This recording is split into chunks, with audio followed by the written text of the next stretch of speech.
Hello friends, അങ്ങനെ നമ്മൾ തിബിലിസി നഗരത്തിലെ പ്രകൃതി രമണീയമായ വാട്ടർഫോളൊക്കെ കണ്ടിട്ട് നമ്മൾ ഇനി പോകുന്നത് തിബിലിസി നഗരത്തിന് മധ്യത്തിലുള്ള ഒരു ഓർത്തഡോക്സ് ക്രിസ്ത്യൻ ചർച്ച് കാണാനാണ്. വളരെ ചരിത്ര പ്രാധാന്യമുള്ള ഒരു ചർച്ചാണ്. അപ്പോൾ നമുക്ക് അവിടുത്തെ വിശേഷങ്ങളൊക്കെ ഒന്ന് കാണാം. ഓക്കെ, അതിനു മുമ്പ് എല്ലാവരും ലൈക്ക് ചെയ്യുക, കമൻറ്റ് ചെയ്യുക, സബ്സ്ക്രൈബ് ചെയ്യാനും മറക്കരുത്.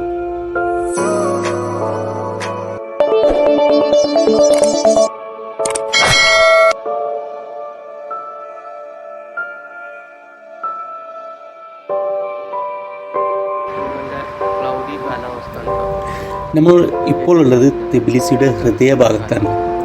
ഇപ്പോൾ നമ്മൾ പോകാൻ പോകുന്നത് ഇവിടുത്തെ പഴയ ഒരു ചർച്ചായ മത്തേക്കി ഓർത്തഡോക്സ് ക്രിസ്ത്യൻ ചർച്ചിലേക്കാണ്.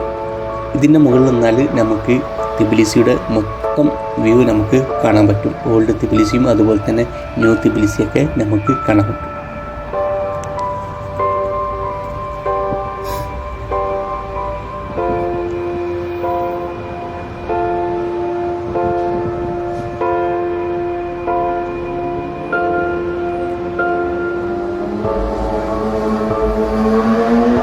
അതുപോലെ തന്നെ ഈ ചർച്ചിൻ്റെ എൻട്രൻസ് എന്ന് പറയുന്നത് നമ്മൾ ഇപ്പോൾ കാണുന്ന ഈ മുൻഭാഗത്തിൻ്റെ നേരെ ബാക്ക് സൈഡിലാണ് ഇതിൻ്റെ മെയിൻ എൻട്രൻസ് വരുന്നത്.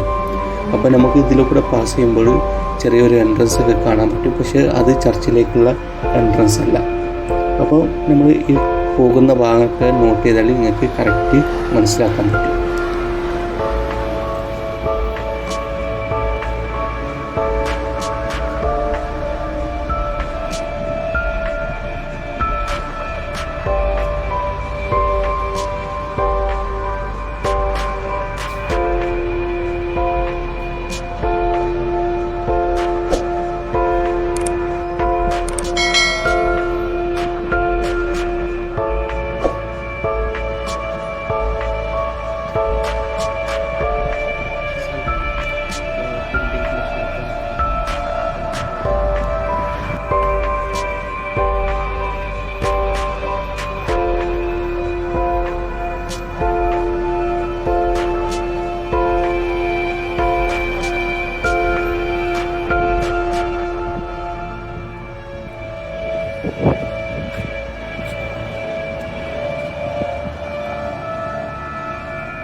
അങ്ങനെ നമ്മൾ ഈ ചർച്ചിൻ്റെ മുകളിലെത്തി നമുക്ക് തിബിലിസി മൊത്തത്തിൽ നമുക്ക് കാണാൻ പറ്റും.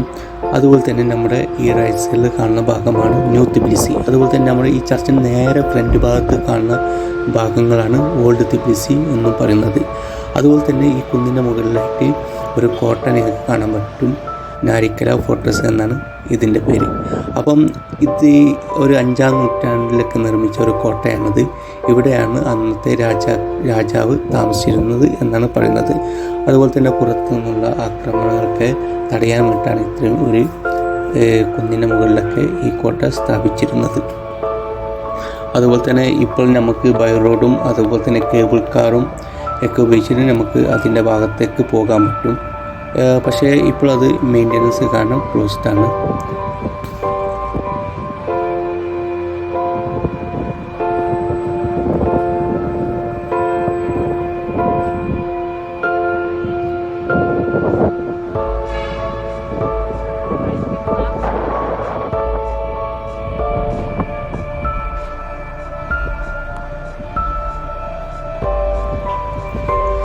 അതുപോലെ തന്നെ നമുക്ക് ഈ ചർച്ചിൻ്റെ മുൻഭാഗത്തായിട്ട് ഒരു സ്റ്റാച്ചു നമുക്ക് കാണാൻ പറ്റും.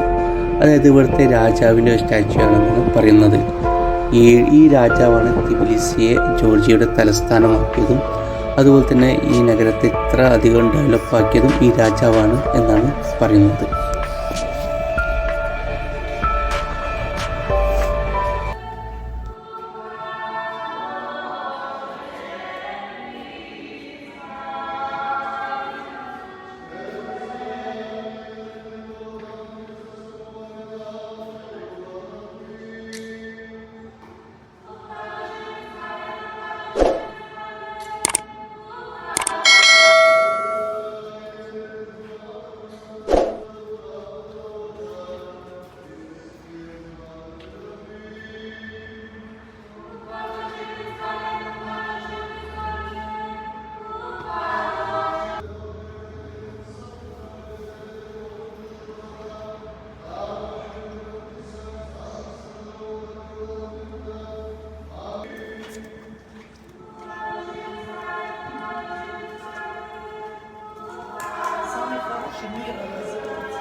ഈ കാണുന്ന റിവറാണ് ട്ബിലിസിയിലെ പ്രധാനപ്പെട്ട ഒരു റിവർ.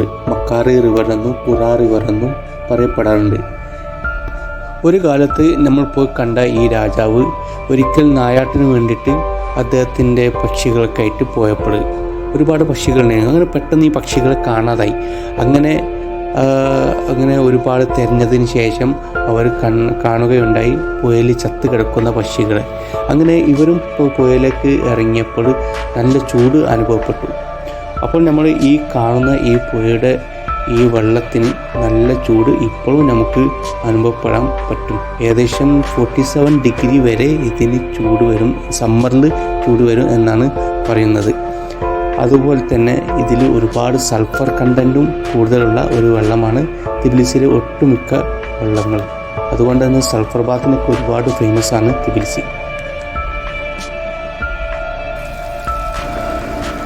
നമ്മൾ ഇപ്പോൾ ഈ കാണുന്നത് പാറൻ്റെ മുകളിൽ നിന്നും പൊട്ടിയൊലിച്ച് വരുന്ന ഒരു തണുത്ത ശുദ്ധമായിട്ടുള്ള ഒരു വെള്ളമാണ്.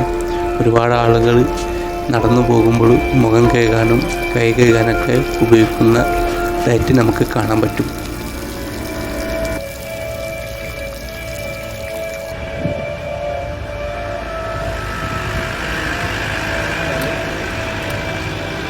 അപ്പോൾ നിങ്ങൾക്ക് എല്ലാവർക്കും വീഡിയോ ഇഷ്ടപ്പെട്ടെന്ന് വിചാരിക്കുന്നു. ഇനിയും ട്ബിലിസിയിലെ കാഴ്ചകളൊക്കെ നമുക്ക് കാണാം. അതിനു മുമ്പ് എല്ലാവരും സബ്സ്ക്രൈബ് ചെയ്യുക, ലൈക്ക് ചെയ്യുക, നിങ്ങളുടെ അഭിപ്രായങ്ങൾ കമൻ്റായിട്ട് രേഖപ്പെടുത്തുകയും ചെയ്യുക.